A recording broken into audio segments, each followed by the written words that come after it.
Probably the #1 requested topic that I get in the comments on this channel is do a Amazon FBA product research video.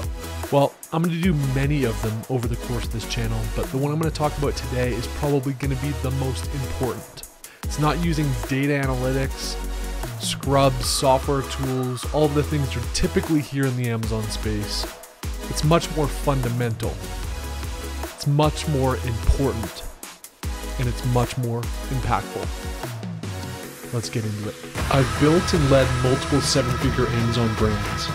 Now, I'm setting out to share how I did it, with radically transparent and detailed weekly videos. Join the journey with me and break free. Welcome to Heist.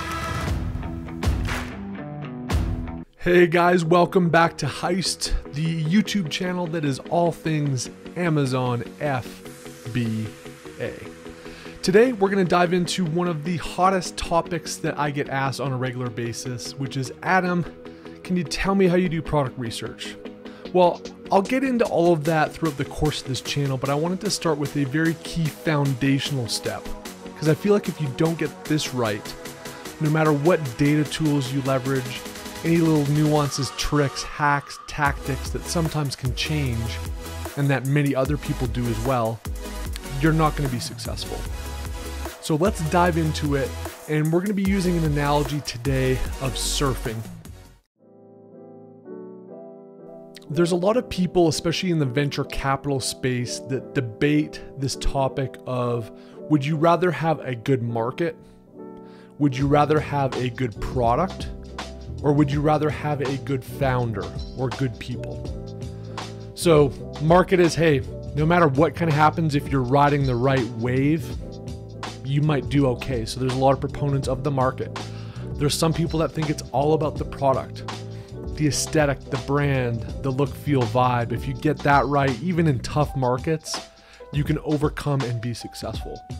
And then there's other camps that believe, hey, look, if I've got Steve Jobs on my squad, I don't care if I'm selling freaking ice to Eskimos. We're going to be successful. We're going to find a way to innovate, to pull a team together, to have a unifying vision and execute on it. I'm in camp 1. I believe that if you select the right market, you target the right customer, you ride the right wave, the rest takes care of itself, and you have an incredible amount of momentum. This is especially true, in my view, in the Amazon FBA space, where frankly there's just less business sophistication in many respects and in many markets. So if you select the right customer type, you deeply understand them, and you target them in a thoughtful way with a differentiated product, and you have half of a brain. Oftentimes that's enough, at least in the current Amazon ecosystem, which is rapidly growing and expanding, to find success, to break free, and to build your own business. So let's dive into it today in this topic of riding the right wave or the right market. So one fundamental thing to think about with this surfing / riding the right wave analogy is, you've got the wave, which is the market customer. You've got the board, which is the product, and then you've got the surfer, which in this case is us as Amazon sellers, or the person running the show. One key thing to think about with this analogy is Newton's first law. For those that don't know Newton's first law, it goes like this. An object either remains at rest or continues to move at a constant velocity unless acted upon by a force. What the hell does this have to do with Amazon and selecting products? Well, like a surfer, if you sit and you pedal out, you do all that work to get into the game, you bring resources to the table in the case of Amazon sellers. You grind away doing product research. You figure out where am I going to dump my money and investment into with the thought of getting that money back in a meaningful way. You want to select the right wave. You want to pick your spot. And when you catch the right wave, when you're patient, when you're thoughtful, when you pick your spot and catch that right wave, the momentum of the right wave will carry you where you need to go. So it requires a decent amount of work up front, more importantly, thoughtful work up front to make these appropriate decisions and to stack the deck in your favor from a probability of selecting the right market, product, and wave in this case. But if you do that hard work up front, the wave, especially if it's the right one, will do the rest of the work for you. And success will filter out from that, frankly, regardless of products you select, regardless of how good or smart your strategies are. So, some things that I think about when selecting the right wave when it comes to Amazon. First of all, I want it to be a big enough wave. Look, if I'm gonna paddle out to the ocean, expose myself to risk, put my money on the line, put my time on the line, put my stress and anxiety on the line, I want it to pay off.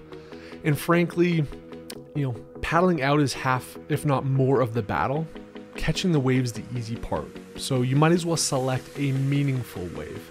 For me, I want my products to have a minimum of $15,000 a month on the low case scenario. So even if I flub it, I still have a pretty good shot at making 15 grand a month. In many cases, $30,000 to $50,000 a month, but on the low end case, I want my Amazon product wave to be $15,000 a month. I also want to avoid monster waves. Look, when it works out, it's fantastic. It looks good. It feels good. You're bringing in huge money. But frankly, when you crash, it hurts really bad and can be incredibly destructive. Also, lots of people want to catch the big waves. It's a lot easier if you're out in the ocean and you're picking a really solid wave, but not necessarily the best one. You're going to have less surfers, or in this case, Amazon sellers, competing against you. So pick a wave that's at least $15,000 a month, assuming you've got the budget. At least that's my approach. And I want to kind of topside it with, high side opportunity of $30,000 to $50,000 in most cases. Equally important, number two, is to find waves that other surfers aren't looking for. This is why it's really critical to get into the mind of your customer archetypes, to find a niche that you care about, to find a niche that you know a lot about the customer. You're likely even a customer if you're super passionate about it. Find those areas that you're an expert in, that you deeply understand, so you can find those arbitrage opportunities that not many people are looking at. Third, look for waves that can grow. You want to have a baseline demand. In my case, I look for that minimum of $15,000 a month because you want it to be meaningful enough. But I also want a wave or a product category that can at least double in size over the next couple of years. So is this an area that you've got embedded Amazon growth, which is usually 30% a year roughly? You've got e-commerce growth, so you're choosing the right ocean to swim in to begin with being an Amazon seller. But does that product category show interest? Look at Google Trends. Forecast customer demand. If you see this as being a category of product that is going to grow, ideally double within the next couple of years, that is a wave that I want to ride. Get in on early, because once you build up that war chest of Amazon ranking, once you build up the audience and the brand, and once you build up an insurmountable amount of reviews, it's very difficult for others entering the space when that wave is bigger to compete with you.